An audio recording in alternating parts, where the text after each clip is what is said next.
अगले दिन सीता पिंजरा उठाकर बाहर दूर उस रघु को छोड़ देती है। रघु के जाते ही उनके घर आई बरकत धीरे धीरे कम हो जाती है। उन्हें बहुत घाटा होता है। सीता कहती, ये क्या हो रहा है? अचानक इतना कैसे बदल गया? अभी तक तो सब कुछ अच्छा चल रहा था। रामू कहता है, लगता है भगवान हम पर रूठ गए हैं। चिंटू भी कहता है, लगता है अब मुझे खिलौने भी नहीं मिलेंगे। और वो रोने लगता है और बाहर चला जाता है। कुछ दिन बाद रघु तोता फिर से उस घर में आता है। वापस आया, मैं वापस आया। अब मैं जम का अमृत खाऊंगा। रघु सीधा रसोई घर में चला जाता है और अमृत खाने लगता है। कुछ देर बाद सीता रसोई में आती है और रघु को देख कहती है, तो घर में पहले से इतनी दिक्कत चल रही है और ऊपर से ये तोता मुझे और परेशान कर रहा है।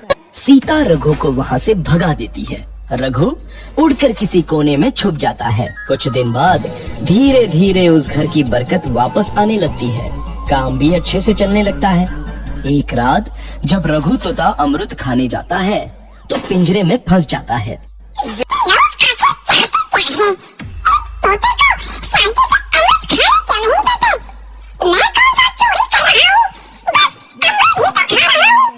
तभी रामू वहाँ आता है और पिंजरे में रघु तोते को देख उसे बाहर छोड़ देता है।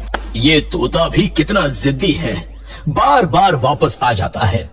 जैसे ही रामू रघु को छोड़ देता है, अगले दिन से फिर से उनके घर की बरकत जाने लगती है। काम में घाटा होता है। किसी को समझ नहीं आ रहा था कि ऐसा क्यों हो रहा है। रघु तोता घर आता है तो अचानक बरकत आती है और जब रघु तोता को बाहर निकालते हैं तो बरकत चली जाती है। एक दिन सीता रघु तोते के घर आने और बाहर जाने की स्थिति पर नजर रखती है। ये तोता जब भी घर आता है तो घर में बरकत आती है और जैसे ही ये घर से बाहर जाता है तो उसी के साथ बरकत भी चली जाती है। कहीं ये जादुई तोता तो नहीं है? अगली बार जब ये तोता घर आएगा तो मैं इसे कहीं नहीं जाने दूंगी। सीता रघु का बहुत इंतजार करती है, लेकिन रघु तोता दोबारा उस घर में कभी नहीं आता।